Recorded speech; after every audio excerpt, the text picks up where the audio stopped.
The boroughs are New York City. The burbs are everywhere else. Real estate is the ultimate game of risk and reward. It's the biggest investment most people ever make. Fortunes are made over a lifetime and lost in a day. And we're not playing with monopoly money. How do you stay ahead? Who's buying? Who's selling? And why? What do they know? We want the truth. You need an edge. Boroughs and Burbs is your secret weapon, giving you the insider knowledge and strategies you need to succeed in the high-stakes world of real estate. From Palm Beach to Palm Springs, Manhattan to Malibu, we press the experts to expose the pain, find the deals, and occasionally predict the future. That's Boroughs and Burbs, Thursdays, 3 o'clock Eastern, noon Pacific. Because everyone can make money in real estate. Welcome, everybody. Boroughs and Burbs, number 178. From Manhattan to Malibu, we press the experts. And today we're doing real estate technology with Bob Lachance, Jocelyn Vas, and Ethan Beute. Welcome, everybody. Thank you. All right. And I have to introduce my co-host. I'm Roberto Cabrera, and I'm on the Upper West Side of Manhattan. Very excited about this. For someone like me, it's going to be useful. Someone like you. Characterize you in that context. I am a control freak and do everything myself, and I need to let go and allow technology to help me. All right. Well, we've got a technology for you. Yeah, I'm sure. But first, let me get into some housekeeping. Today, we're on Boroughs and Burbs 178. Last week, we were in Western Canada. And before that, we talked to the CEO of Scalamandre. It was a great show. You can check that out at boroughsandburbs.com. I want to thank our sponsor, gracefarms.org and Grace Farms Foods. And you can check them out at gracefarms.org and see what their spring calendar looks like. I'm John Engel, and this is actually showing off. This is showing off screen where I show that this show has had 833,000 views, and we've had 28,000 this month alone. I wanted to introduce my co-host, top agent out of 2,270 agents, Roberto Cabrera. He's so modest talking about technology, but he is the number one agent in February. So kudos to you, Roberto. That's Housing Wire. I loved this image, and I thought, I want to find out from Jocelyn, who is her PR person? Because to get Housing Wire to write an article like this about a seasoned real estate agent who's killing it down there in, D.C., Jocelyn? I sure am. I'm in Washington, D.C. So we want to hear more about this. Bob Lachance, Reva Global. You're not in the Philippines, but you're going to talk to us about outsourcing a lot of our VAs to the Philippines, right? That's correct. I'm actually visiting at the end of the month, so. And I have done that, and I have been there, and so I'm personally interested. And we've got Ethan Beute, and he is currently, formerly of BombBomb, currently, which is a favorite software, and currently with Follow Up Boss, another favorite software that I subscribe to, I use. So welcome, Ethan. Thank you very much. Glad to be here. Roberto, where do you want to start today's show? I mean, we could start with any of these. I need help of where to start. See, that's the thing. So let's start where it's appropriate. Who wants to start? Ethan. Yes. Do you have a question, or you just want me to go? No, I want you to tell me what you do. What is Follow Up Boss? Tell me, Very good. Cool. Okay. So traditionally you would call Follow Up Boss a real estate CRM, but the way that it was developed it was founded in 2011. The way that it was developed, it really is the operating system of your real estate business. That is, it's the central hub. And one of the things that's distinguished it over the years is that it's always been focused on being a CRM. It's not a CRM plus this, plus that, plus the other thing. Instead, we've gone down the route of having an open API. So there are hundreds of direct integrations into Follow Up Boss, and then through middleware like Zapier or Make, where you can write rule sets that say, if this happens over here, make this happen in Follow Up Boss, or if this happens in Follow Up Boss, make this happen in my other system. between that combination, you can literally do whatever you want with this platform. And so if you're looking to be more consistent or efficient yourself, or you're a team leader or operations leader, and you want to make your team of agents more consistent and more efficient, is a foundation to help you do that.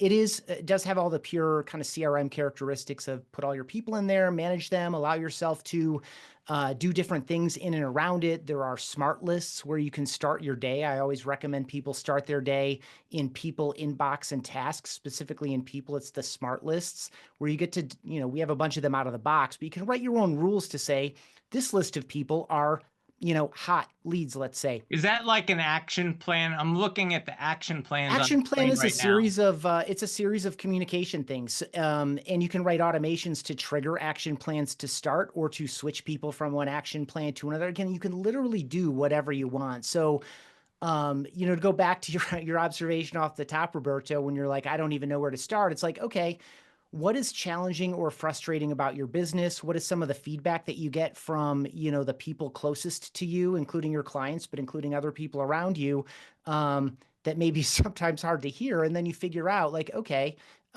there's certainly going to be a solution to that. No matter where you are in your business, if you're not running off a CRM, whether it's Follow Up Boss or another one, I run a show called Real Estate Team OS. I haven't recorded and released as many episodes as you all have.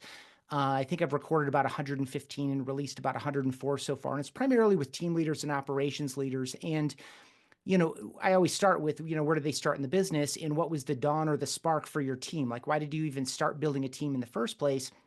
And it's typically because they were so busy. And when you ask for their advice at that stage of their life and their career, you hear two things. One, get an assistant, whether that's virtual or domestic, and two, get a CRM. So it's the foundation for that. So no matter what you want to build, whether you just want to run an amazing solo agent business, or whether you want to build a, one of those kind of tight-knit, elite Navy SEAL type of teams with, 8 to 12 high producers all kind of moving in the same direction all the time, or you want to go, a Team Ridge or, mega team type route, Follow Up Boss can be tailored to whatever you want to build. This is what I heard you say, that an agent like Roberto, who maybe a single agent begins with a Rolodex and they manage leads of maybe a few dozen people at a time. But when you want to take that to the next level, either more people, or you want to begin to segment that into hot, warm, and cold, and you want to start treating your hot one way with one set of communications or automations, your mediums and your colds with a different, say, cadence, different messaging. That's why you need a CRM. Even as an individual agent who's gone from, say, 24, a couple dozen leads at a time to maybe 100, to manage 100, 200, or in my case, 14,000 names in the system, you need a better technology. So I use Follow Up Boss to manage 14,000 leads for a team with a dozen people involved. So when the Rolodex is no longer getting the job done, Roberto, you have to move to a CRM. To that end, and that's a great segue to Jocelyn, you say to yourself, well, am I going to spend all day, every day, worrying about my Follow-Up Boss and what everybody's doing and managing it? Jocelyn, I want to get to Jocelyn after that. I want to get to where'd he go? Oh, Bob. We're switching around. So Bob is in the business of virtual assistants. I have a virtual assistant to help me manage 14,000 customers and 8 different agents who have seats in Follow Up Boss. So Bob, how does that work? Yeah, Do you find that that's a major reason that people come to you when they get overwhelmed with the CRM and the amount of customers they have to manage? Yeah, Roberto's a perfect example. He said in the beginning he's a control freak, and he's it's tough to let go of things. But perfect example. A lot of us are the same. We start where no one could do our job better than us, which we may be right, we may be wrong, but 80% of the stuff that we could outsource, if they do it 80% as good, it's a win because it gets done. So we started back in about over 10 years ago, started a virtual assistant company through the need, because back in the day, I was part of a coaching program that helped agents, helped investors get up and running, drive-in leads, etc. And what I've realized and I noticed was that every time we gave them assignments to do in order to drive in leads or get deals closed, come to find out they didn't do the tasks we needed them to do. So, fast forward, I was in that arena for 7 years, and a light bulb went on. I said, you know what? I hired my first virtual assistant, and I said, there's a business here because there's a huge need in all of our real estate space, whether it's the agent space, investment space, CRM space. All of us need a CRM, but the challenge is we actually have to work it, and we have to do work inside that software. And what I found is that we could tell everyone what to do to be successful, but for them to take the actions and the steps to do it, you kind of have to push them. So if there's another resource out there like virtual assistants that we train, it's just really towards the easy button of helping individuals, perform those tasks to get them to where they're top producers like Roberto as an example. Which comes first, the CRM? Oh, I need a virtual assistant, or I've got a virtual assistant and I need a common platform to communicate with her. Well, that's an interesting, it all depends if you have names. If you don't have any names, you could start your business literally on a Google sheet, right? Because you need to drive in business to build that database to use a CRM. I mean, I do them both at the same time. That's my short answer. However, we need to drive in business to fill Follow-Up Boss as an example. Use Ethan as a perfect example to be able to then get them in the sequences, drip campaigns, etc., to keep them nurtured and then turn into either buyers or sellers. How do you train your people to make these communications with your clients real, authentic, communications? Say that again. Sorry, Roberto, you cut out for a second. How do you train your people to have real, authentic communication with your clients? Well, it all depends on what tasks you want them to do. So if it is phone tasks, I always look at it. We train them about 80% of what we all do, and it's 20% that make it specific to you. So we have scripts that we train them on. So whether it's, outbound prospecting, appointment setting, there's already scripts that they're trained on that we have. We have a whole training team in the Philippines. We have a placements team and operations team all in the Philippines that handles all that. Is this a picture of your team, the actual team behind you? Great teams start with great people. Yeah, that's the event we just had. This was in November. Yeah, so when you have an organization like that, I mean, you have, do I have my own dedicated person there, or do I have a group of people to support me, and I might be working with Sally one day and Bob or Mike the next? Great question. We have a dedicated one-on-one. So we do part-time, full-time, 20 hours, 40 hours a week.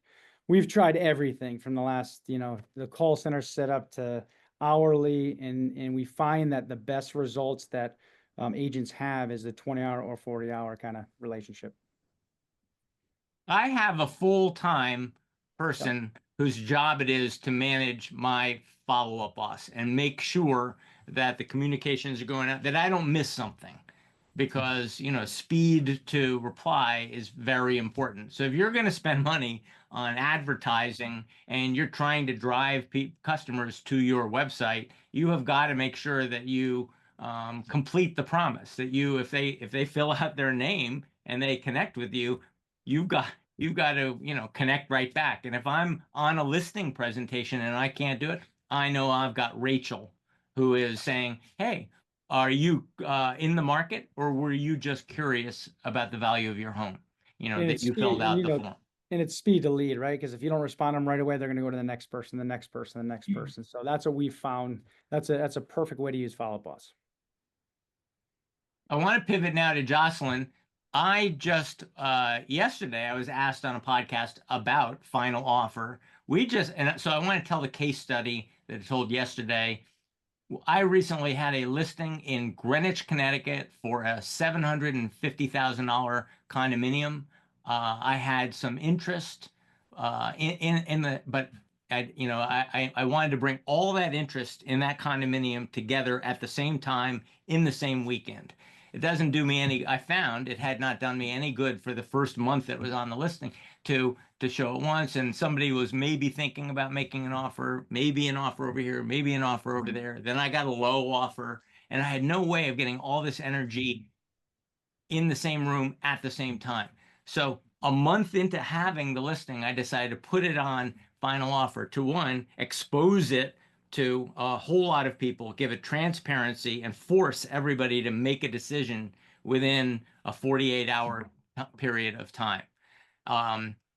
It generated, over the weekend, 576 people followed that auction for the course of the weekend.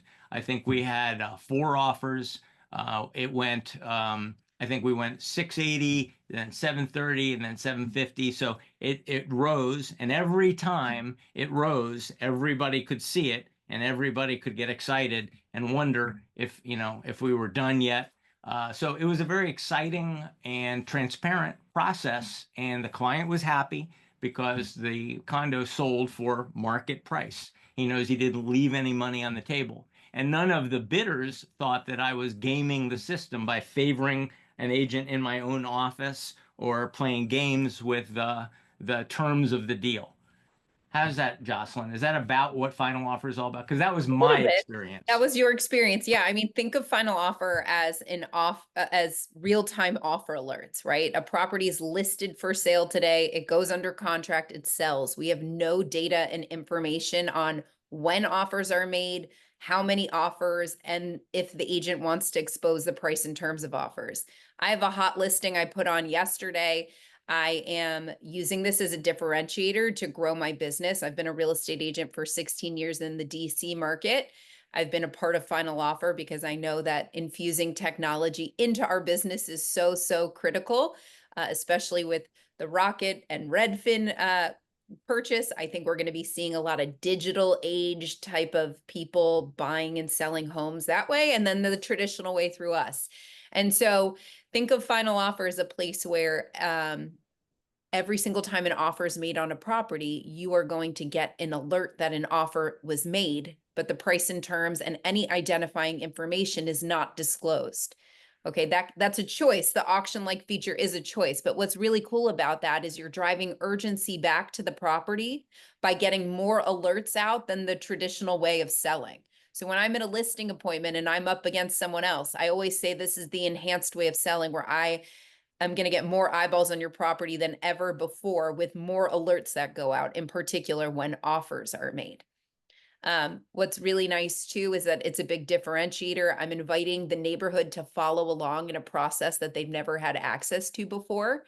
It has a really cool open house tool so that you can actually capture more leads at an open house because you're talking about something of value. Whether you like this home or not, follow along and scan this QR code to get real-time offer alerts on this property. Can we just back up a little bit? Because conceptually, I'm still not sure what. I have a property, and then this is an app that I can then put the property on that app and then use that to sell the property. Is that what I'm doing? Essentially, you don't have to add it to our site. It's already on there. We have an IDX feed similar to Zillow, Redfin, same kind of concept. So when your listing is live on the MLS, it's live on our site as well. And now you're going to be managing the offer process through final offer, where you can also choose to negotiate like John did in our system and start an offer window, or you just manage the process to get real-time offer alerts out to drive urgency back and to differentiate yourself and grow your business and win more listings and create more inventory. I mean, how many times do you get something and you put it on the market and an agent says to you, oh, I have somebody who might be very interested in this. Can you let me know if you get any offers? Every day. And I turn to the people in my office and say, is that my job to go call everybody who might express Keep some me interest posted in right? this? It is actually your job. Well, no, because actually, if I do get an offer from Meredith there, she makes an offer, she actually expects to get an answer. She doesn't expect me to call 50 people who might have an offer and shop her offer, right? So there's a great deal of suspicion that that I have a responsibility to get back to Meredith with an answer fairly quickly. So I have a very limited window of time But That's this the is also, like, John, this is streamlining the process, right? It is hard to call 50 people on a really hot listing, but imagine being able to tell them exactly what the seller wants in the listing. You know, I need a rent back for this amount of time, all of those terms that matter to a seller, and everybody knows exactly what's going on in real time. When offers are made, when offers are due, with alerts going out to them, any of that type of information to ensure no offer or opportunity is missed, or any buyer agent who's like, you know, my client, we missed out because they just accepted an offer and were strong-armed, or whatever could have happened. The negotiation piece takes it a bit further, where we actually have a buy it now option on our site. That's the price and terms to put a property under contract immediately. That's a choice by the seller and the listing agent as a strategy. I've used it when I've had one offer, right? I said buyers are willing to pay a premium to know exactly what it takes to shut it down, knowing that anybody else could click it at any time. Boom, it's done. We also have the ability to start, like what John said, is like an auction or an offer window is what we call it, where now there's complete transparency into the price in terms of every offer coming in, and every offer must be at least 0.5% higher. It's like an open escalation is how I say it. And as a buyer's agent where we do escalations, it's quite nice to be able to tell a buyer, instead of, we're going to guess how to win this home and those comps don't matter and whatever doesn't keep you up at night, you have a choice.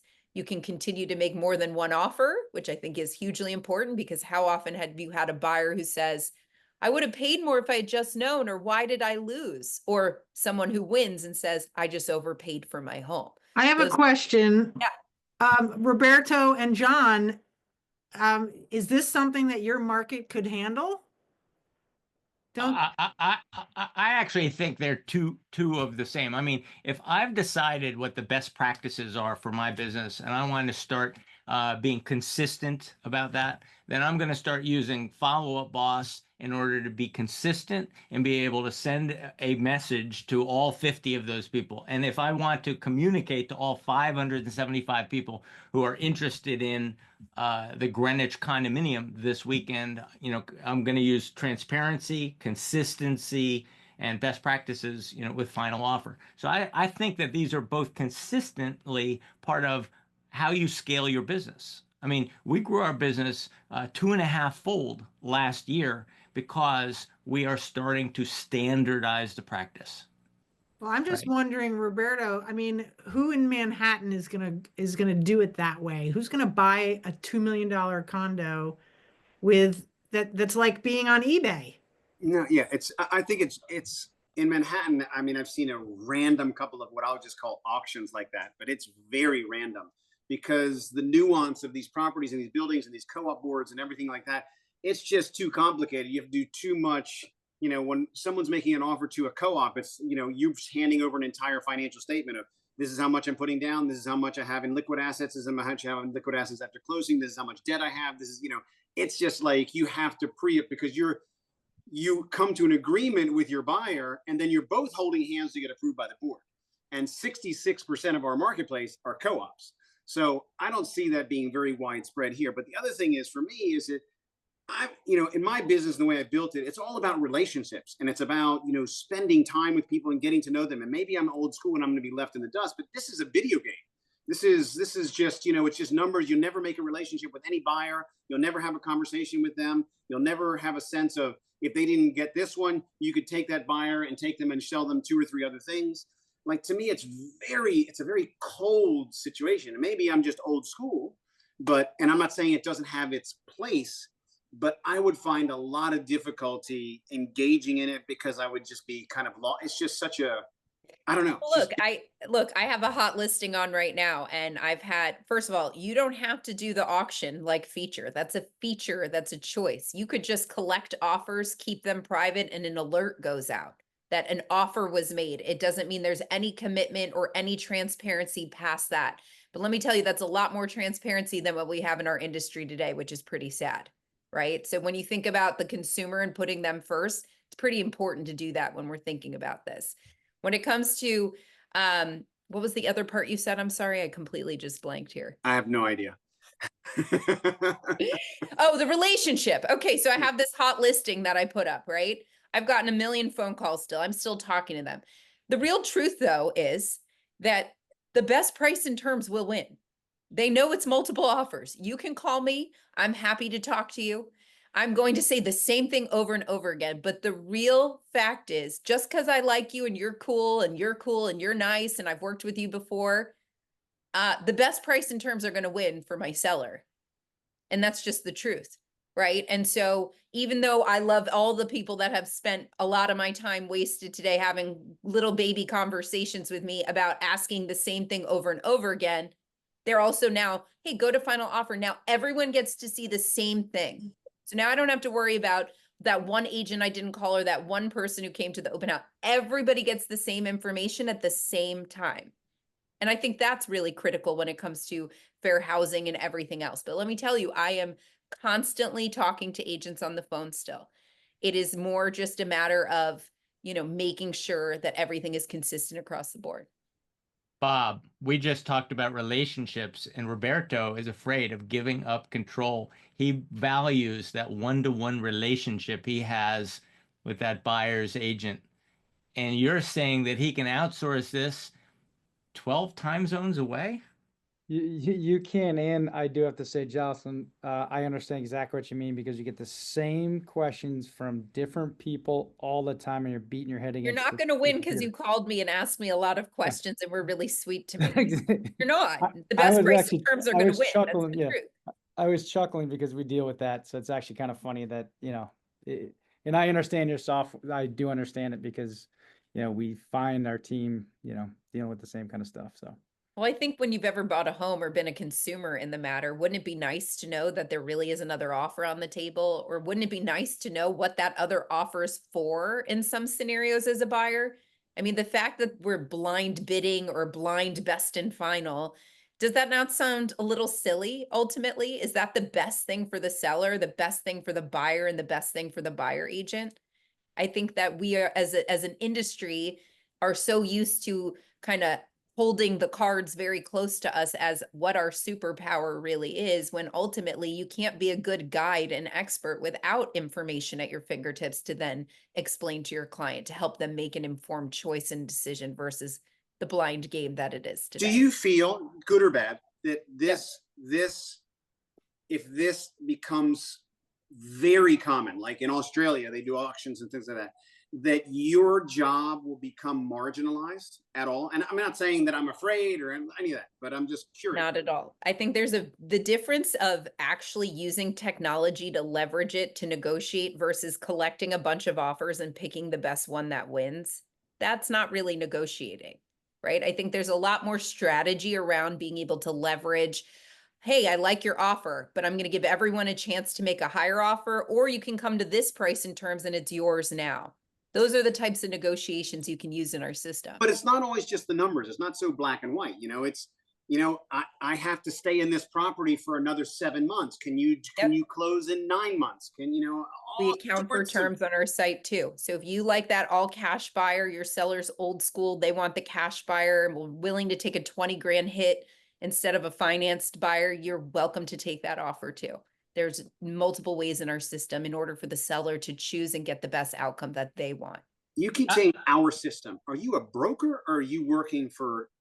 I'm a real estate agent practicing for 16 years. I have a team of 6 here in the DC market full time. I'm a mental health therapist. I am no longer practicing, but I was that full time also. And I am the chief knowledge officer at Final Offer. So a lot of what I do is product development. I've been at a few brokerages, so I've seen the back end and systems of what they've all built to help Final Offer build what agents need to grow their business. Like we built a private exclusive functionality because this is like the hottest topic of the year, to allow for agents to input their listings when they get listing agreements signed before they come to market, and then share them in automated saved searches.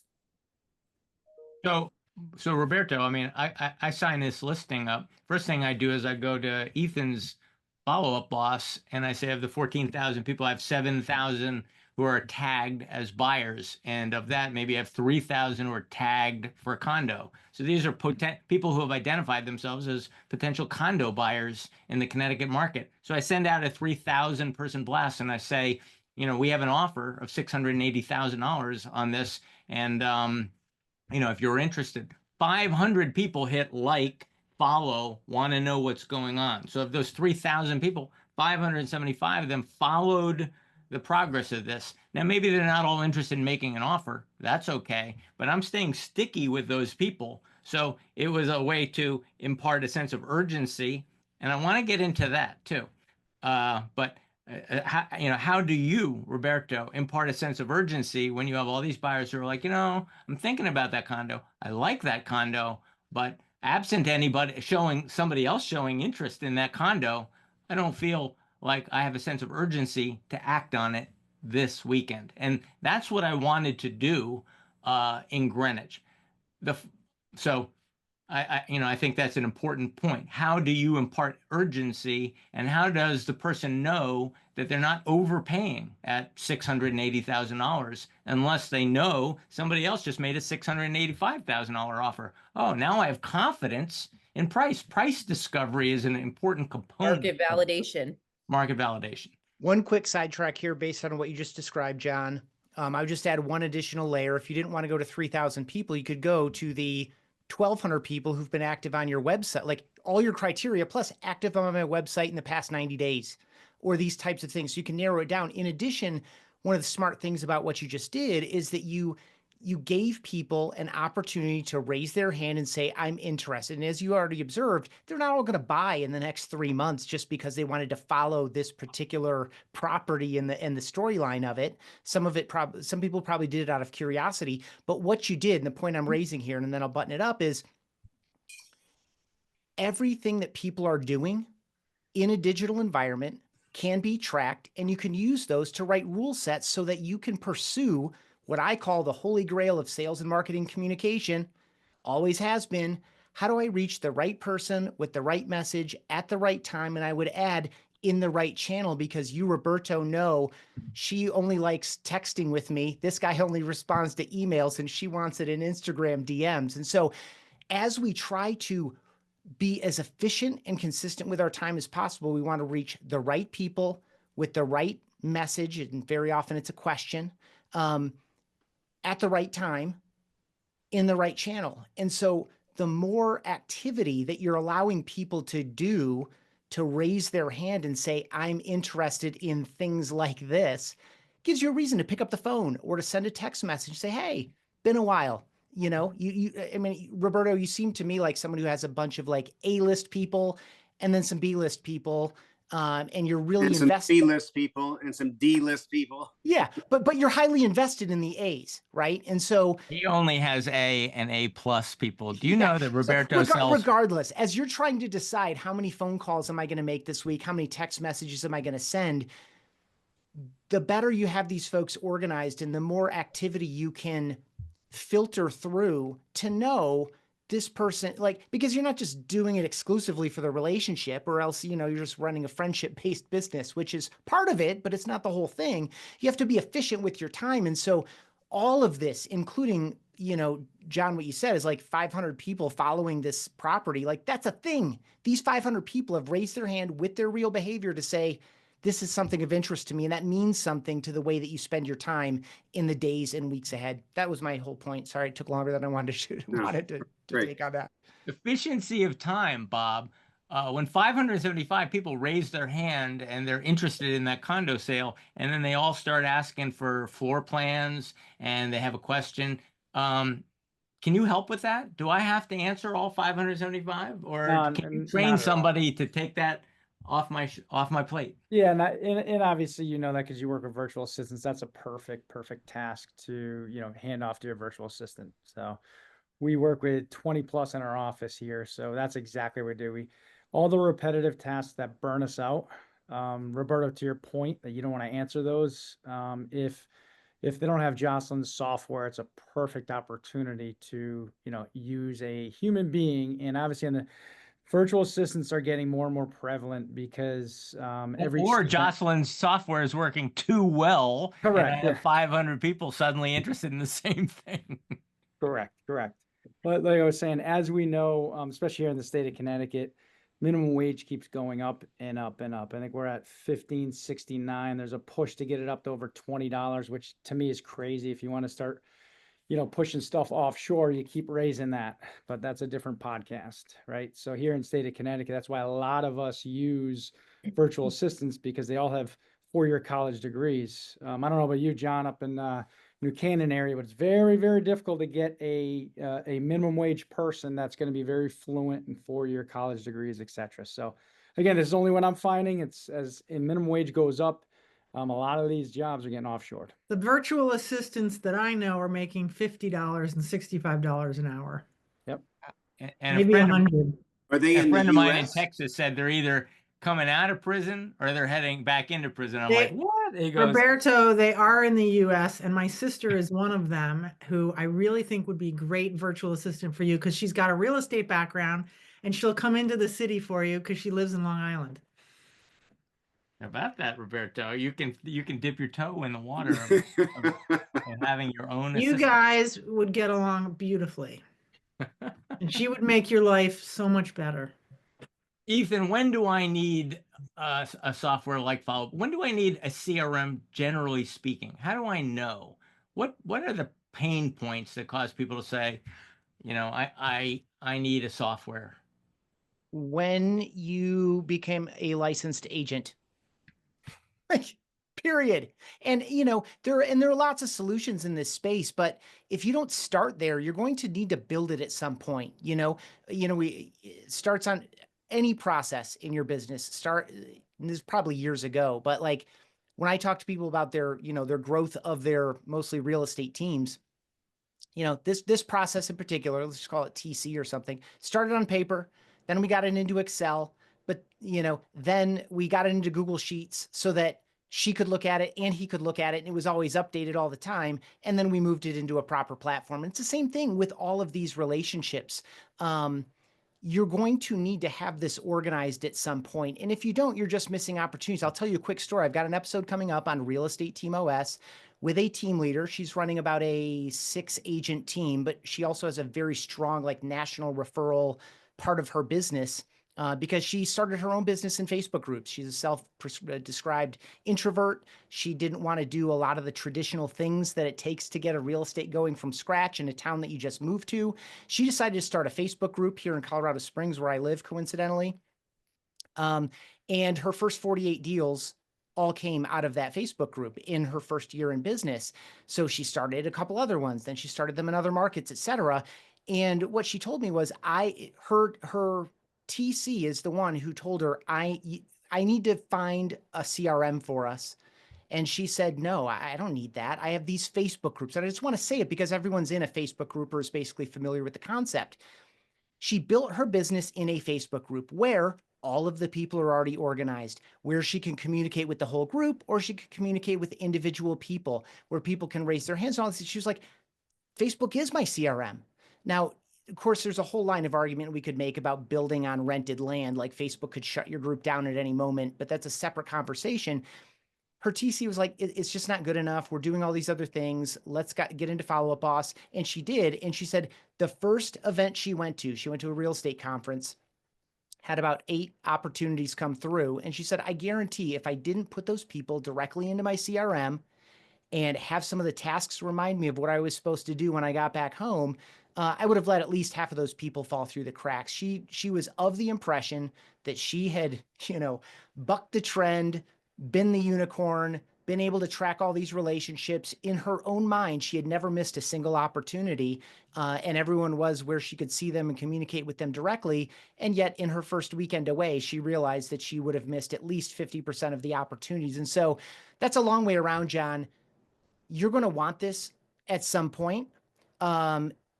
And I'm specifically responding to the idea of just got into the business. I talk with people too that have been in the business for 30 years and they're like, I don't need that. I'm like, fine, you found a way to run a business. I assume run a business you love in a life that you love. And if it's working for you, great. But any new agent to the business or anyone who's ready to make some kind of investments, like I'm tired of doing 3 to 5 deals a year as a hobby. I want to get serious about my business.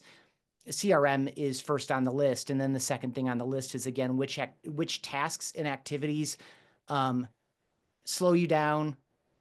You really hate them. you're really not good at them. Anything that falls into that category is appropriate for an assistant of some kind. My assistant tasks me, Roberto, and I could just pull up my screen right now. Which is a briefly. sign that you've been working with this person well for Right. some period of time.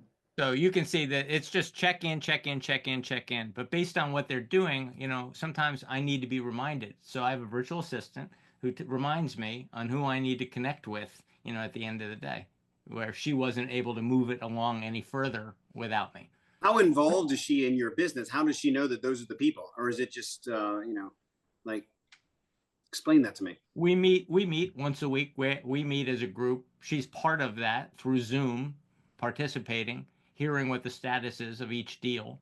And then what's happening is she says, oh, okay, I'm going to put him down for 30 days from now. I'm going to put John down for, reach back out to Dennis 2 weeks from now, reach out back out in 1 month, with this one. So, I think calendar management and task management is enough of a reason all by itself. I don't need her selling real estate. I just need her to point me where I can be most effective. But doesn't Follow Up Boss do that for you? To send you a notification, contact so-and-so. So you don't need a virtual assistant to need a CRM. But if you're on the road all the time and not looking at your CRM, then it sure does help. But also it seems to me that having, like, we have a CRM and I put everything in. And then every day, all these tasks started stacking up. And I was just like, can't deal with that. And I don't look at it. And it pops up every day and I ignore it. I literally erase the thing every day. Every single day I erase it because it just means there are bad rule sets. If you're getting false positives, if you're getting things put in front of you and it's telling you what to do and you're like, that's not important enough for me to do, it just means you need to refine the rule sets or have someone do that. Like if your CRM is serving you things that aren't useful, I need someone to manage that. It's, it's like, so I need someone to manage my CRM for me, as opposed to just the CRM just kind of doing that for me. It's like, or set it up. Every time I think about it, and every time I log in, the number of tasks and stuff, it's like 15,000 tasks. And I've asked 7,000 times. I'm like, how do I just get it to zero? Get everything to zero so that I don't feel so intimidated by just when I log on, it's not, because I don't know where to start. That's crazy. Yeah, two things here. One, either A, having someone sift through all that for you to your initial point, or B, partner with somebody, ideally at the CRM that you're using, to help you refine all of the rules that are putting these things in front of you. It's all under your control. It's not just, there's no way you couldn't turn off 90% of that stuff so that you're only getting signal and you're not getting noise. I mean, it's never going to be perfect, but like, it sounds like your signal to noise ratio is 99.9% noise. That's problematic. And so whether it's an acute fix of have someone come in and talk to you about your business and refine the rule sets and get you back on track so that when it does show you 5 things tomorrow, you're like, yes, yes, yes, yes, kinda. And you do those 4 things and maybe you don't do the 5th one, that's a thing. But if you're feeling like your CRM isn't doing its job, if it's serving you more than you can do in a day and very little of it being relevant. Can someone from Bob's company help me with that? Yes, that's I think Ethan was teeing us up on that one. So thank you, Ethan. Very good job. But it's a matter of fact. Yeah, and that's what John, you said earlier. That's exactly how you use your virtual assistant to go through that, because some CRMs like that, they could get backlogged with leads, if you will, if they're not followed up, and then that's lost money in our CRM. So to Ethan's point, to have someone work through that and work our CRM, that's why we have CRMs, to make sure we keep follow-up tasks, have somebody go through it, follow up with leads, etc. It's a necessary management tool for our businesses. So that's a good point by you, Ethan. I mean, even basic stuff like, the email bounces and, I guess you could say on the one hand, the traditional way is you give them a call because you have a relationship. We are relationship sellers. On the other hand, if emails start bouncing, it's an opportunity to reconnect, or it's an opportunity for your VA to text them and say, did you change your email? The email's not going through. That's not something you necessarily have to do. So all that kind of housekeeping, what I consider housekeeping, is just handled automatically by my assistant. In Roberto, you could add in, have your VA just say, hey, I'm Roberto's assistant. So you could go through all of those older leads to get them warmer again. That's one of the things that works out very well for our office. Are there other technologies that are changing this business that really stand out to you guys? Do you mean like AI? I mean, but like, yeah, I mean, anything that's like, it's literally going to warp what we currently are used to. I think we are a little. No, for sure. No 100%. doubt about it. I think there's obviously companies out there that are trying to get rid of the real estate agent. That's going to be a real thing. Again, the Rocket and Redfin merger purchase, that to me seems like what's going to happen is they're going to be discounting the agent, if not making zero money on the agent and making money on the loan side and picking up that side of the business. So you'll see more consumers going the digital route. If they're a little bit more comfortable and have bought a home before, they might go the discounted digital route, and then there'll be the route that's traditional to what real estate agents have always done, which I think will compress the industry quite a bit. I'll just speak to AI really quickly, just as an example of what it's doing for our customers in a very immediate sense. You know, I mean, certainly if you bring up AI in a group of just say 20 randomly selected real estate agents, you're going to get some like nice ChatGPT use cases and like, you know, I used to do this and review it all by hand, but now I have it spit this thing out for me, and then I review it, I process it, and then I talk to my client about it. It saves me an hour per document or whatever. Some of what we're doing in the back end is, you know, you can have, we can assign, you can get a Follow Boss phone number. And anytime you call or text, and certainly your email, which you hook up to Follow Boss as well, we're recording all the calls and transcribing it and giving you AI summaries of every single call, but then we're also rolling that up. So, you know, let's just say you do have an assistant, or you're working with a transaction coordinator who needs access to, you know, some of your communication. Anyone can see this ongoing stream of communication with someone over months or years of time. And we're summarizing that as well. So if you want to pop in like, oh gosh, this person replied to my email about this thing, or John, you know, to your story, you know, 575 people followed it. I recognized one of the names. I went to look her up in Follow Up Boss because like it was familiar, but not super familiar. There's just a summary of all of your communication with this person, whether they were buyers or sellers or whatever conversations you've had. It kind of characterizes that. They're looking in this zip code. They're looking in this price point. They definitely want this and they never want that. You know, like all of these things are just being pulled out. So it's this extra layer of you're having all these conversations, you have all these relationships, you're adding the human element to the process, to the point of, you know, Jocelyn's observation is like, you know, if our goal is to build relationships, manage emotions, reinforce excitement, allay some fears, and all these other things that the agent adds so much value in this, you know, all of these experiences, you have AI just running in the background to capture all of the information and share with you super helpful, basic information and summarize things so that you can be triggered. Your mind will be reminded. It's even, you know, we're in a beta test with a whole bunch of people on even, you know, writing messages to people based on all of the communication and all of their activity that we have. You know, again, this person was interested in this $750, I think I'm getting the price right, $750,000 condominium. That's part of the story going forward. So in any case, there are lots of practical ways that AI is helping the agent be more consistent and more efficient in the most important part of their job, which is connecting with human beings in a very real way. And, you know, when and as appropriate, moving to contracts and moving to closings. And let me add something to that, Ethan. That's a great way to put it. Because we're starting to dig into AI. I like to say AI is a tool to help your business run, because somebody still has to run that AI tool. And this is something that, so we're doing a whole thing in the back end of training our VAs certain AI stuff on how to lead gen. So then it makes our product, if you will, a virtual assistant company, ahead of the curve, because we still have to do the work. It's the same thing. You can hire somebody, you still got to do the work.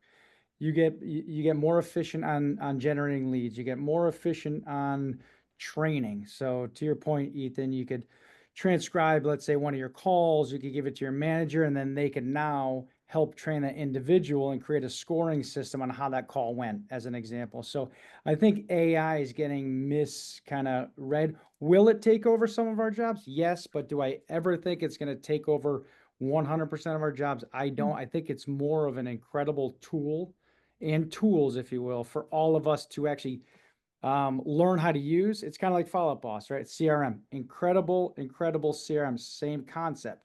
You get that, but you still have to use it. You still have to learn it. There's great stuff inside, but if we don't use it, it kind of doesn't, there's a million AI tools out there. So that's just my take on it. And there's a lot of very basic automation masquerading as AI. If it's an if-then rule set, that's an automation. But we could sell it for more and faster if we call it AI. Roberto, I mean, I think right now in the old days, you'd look at the island of Manhattan and you'd say, it's too much for me to try and, understand all the buyers in Manhattan. It's just too big. But the tools are getting so good, and we're getting so much good help between AI and CRM tools that it's not hard to say that in the island of Manhattan, you don't want to talk to everybody. You just want to talk to the 1% who can buy the homes that you sell. And so we're starting to see the technologies. I mean, the name of this episode is Real Estate Technology. I'm starting to see geofencing, where I said, so are you interested in the Upper West Side? And I have agents telling me now, no, I'm very specifically interested in this building. I'm interested in, everybody who's in the vicinity of this building, who owns in this building or who's interacting with this building. I want to talk to them. And once you do that, you have to have a follow-up boss or some sort of tool so that you can find out which 50% interacted with you and which 50% are not showing any interest. And so it's beginning. And then at the end of the day, you own something. You have a list of people who are engaging with you and another list who are not engaging with you. And you can start to use your time most effectively on the people who are engaging with you. So through geofencing, Follow-Up Boss as an organizing principle, using Bob to say division of labor, right? To VA Global, division of labor, that you shouldn't be doing everything, and you can hire people for technology pieces and other pieces so that you can focus on the relationship part that you like so much, and the negotiation part that you like so much, and leave the rest. So it's division of labor, getting more organized, as Ethan says, automating the process, and leveraging AI. Those are 4 principles. And with Jocelyn, I thought transparency. I think it's a real problem for our industry that we, like hostage negotiators and arms dealers, think that we're going to keep all the information to ourselves and we're not going to disclose it. But you know what? We're getting a lot of people don't like that. They don't trust us. So I think putting out some more transparency, this is where we stand, and putting it out there might do us some good in some cases. Don't you love this guy? I mean, was that the greatest summation ever? That's pretty good. I mean, really. I'm fascinated. No, that was really good. And I agree with you. But people don't trust them. They trust me. Well, okay. No, I mean, there's something there. I'm very transparent. Let's just set other people aside. Why do people trust you? He's number one. For February. No, but I mean, I'm quite transparent about the process. And I said, look, there's a certain level of respect that you have to have for the seller. There's certain information I can share. There's certain information I can't share. But I encourage everybody has a fair opportunity to buy the property or whatever the case may be. I don't know. Do you have any offers? Have you had any other offers? How come you didn't take them? I mean, all those questions. And so that gives me more information analog process. How to maneuver with them and to guide them to where they need to be in order to get the property. This is their biggest purchase of their life. Sometimes. And they're guessing how to get it. That's crazy. I mean, that's my point. Like, I don't feel confident as a buyer agent for 16 years telling people, we're going to guess how to win this home. And they'd say, well, what about that comp for $1 million that's sold? Why are you saying we should go higher? Well, that comp doesn't matter. Who knows what someone's going to go to? Whatever doesn't keep you up at night. Does that make me sound like, you know, the badass agent I am? I don't feel very good anymore having those conversations with people. They'll say to me, what's the other offer for? Oh, we're not allowed to know. I mean, why don't you feel good anymore? And you used to feel good. Well, I just feel like my eyes have opened to how a better Yeah. process can run, Yeah. right? And my eyes have opened to putting the consumer first, whether it's the buyer or the seller. I mean, a seller doesn't even know if they haven't left money on the table. Again, like I had a friend, he lost by $1,500 on a condo and he called me complaining about it. He's like, we would have come up. We just didn't know. Because you didn't tell him. I'm just. How about if 575 show interest and you get no bids? Then you actually are saying it's been exposed. Exactly. And Hey, our Mr. price is too Seller. high. You know, and the psychology in me over here, you know, the saying you got to see it to believe it, that's a real thing. And when a seller can see, I have no showings, I have no offers, I have this many views, this is the feedback I'm getting, my home isn't worth what it is. Instead of you as an agent calling and saying, we got to reduce the price. Who do you think is the easiest person to blame in those situations? Or when a buyer loses on a property, who do you think the easiest person is to blame? A lot of times we blame the other agent. Oh, that agent, you know, whatever it may be. We've hurt our own industry by blaming each other because of the lack of information. But so if I'm a buyer and you're helping me and it's on this auction type of situation, what value do you bring me then? Because I'm like, how do I get it? And you're just going to say, you got to pay more money. Well, yeah. I mean, how do I have the value today? I say to them, these are your risks, right? If you want to keep going. Why do I need you? There's so much more to the process. It's like when you get your blood work done and you get those results immediately, and then you think you're dying as you Google what these mean. And then the doctor calls and says, oh, no, you're good. You're like, oh, thank God. I mean, you need an expert throughout the process. When you blind bid today, when you're representing a buyer, there is no value you're giving. They could guess themselves. Anyone can be a psychic and guess what the craziest, highest number is going to be. They don't need you for that. Imagine being able to say and explain how the system works and being able to say, you have a choice here, but here are your risks if you want to keep going. If the property doesn't appraise, this is what happens. I don't think the home's worth this. You have a choice now. The fact that they don't have a choice blows my mind. When we talk about buying the biggest asset of your life and you're guessing, that's crazy. You don't guess when you buy on the stock market. You don't guess when you buy things that are this expensive in your life. We're going to have to come back and do this for a whole nother second hour because we are just scratching the surface.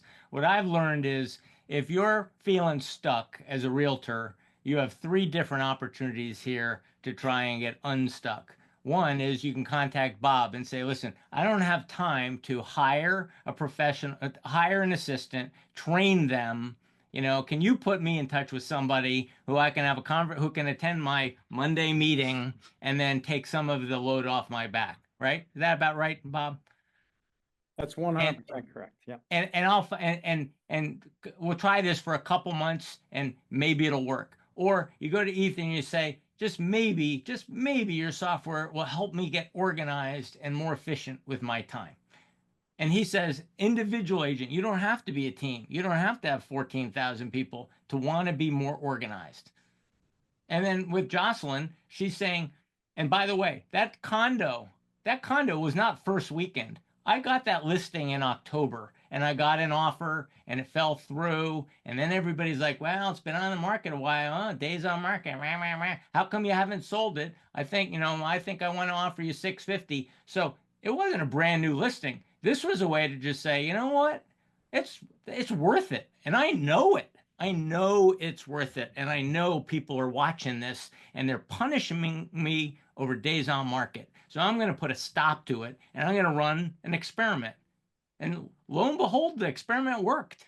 Everybody had to show up at the same time and everybody stopped talking to me about days on market because they saw other interest above 700. Was it difficult to get your seller on board?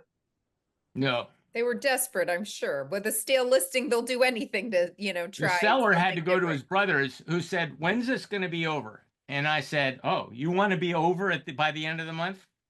I have a software that's going to get us over this weekend. We're going to get everybody in the same room, and we're going to do what the market tells us." And Right, if it drastically underperformed, what is their commitment? They don't have to take it, right? it depends on how they use the system again. There's lots of different ways you can use it. But again, it's the MLS list price has no meaning. When a home sells for 600 grand over list price like it did during COVID, that we've seen crazy things, that had no meaning. So why not just use the list price on the MLS as a tool to get the market to respond and get as many people in the door as possible to create what the market value really truly is, and let everybody know how that works. That's a choice in our system. And again, there's a million ways to use it, but there's value in the seller seeing with their own eyes what their home is worth, or a buyer now saying, "Oh, this is the top of my budget. Someone else thinks it's worth this. Now it is worth this. I'm willing to pay more." This was awesome. Thank It you was all. awesome. It was Thank awesome. you, Jocelyn, Thank you, from guys. finaloffer.com. If you're curious about this, go to finaloffer.com. Check it out. There's many different ways to use the software to basically generate interest and get a deal done in a weekend. Thank you, Ethan. This has been great. You are the leader in CRM, Follow-Up Boss. So it's a real honor to have you on the show. I mean, Follow-Up Boss, what do you have? Tens of thousands of successful realtors using the software by now? Yeah, over 100,000 users, well over it, in about 40 or 50,000 ish. I'm not sure how many actual accounts there are, because there are groups of 3 and groups of 300 and Sounds groups like of 1. Roberto's the only holdout left. So we're going to work on him together, you and me. Okay, cool. And Bob, Roberto's been saying for years he needs help. Can we get him help? Let's get him some help. Come on, Let's get him Roberto, some you're help. in. Let's do it. I I hear mean- you. I hear you. I hear you, but I'm not listening. Is that what you're saying? No, I am actually listening. I'm listening. And Thank processing. you all. This has been great. And if you like what we're doing, please give us a like, give us a shout out on social media, follow us, subscribe. Thank you all. Thank See you you guys next so week. much. Thanks, everybody. Thank you.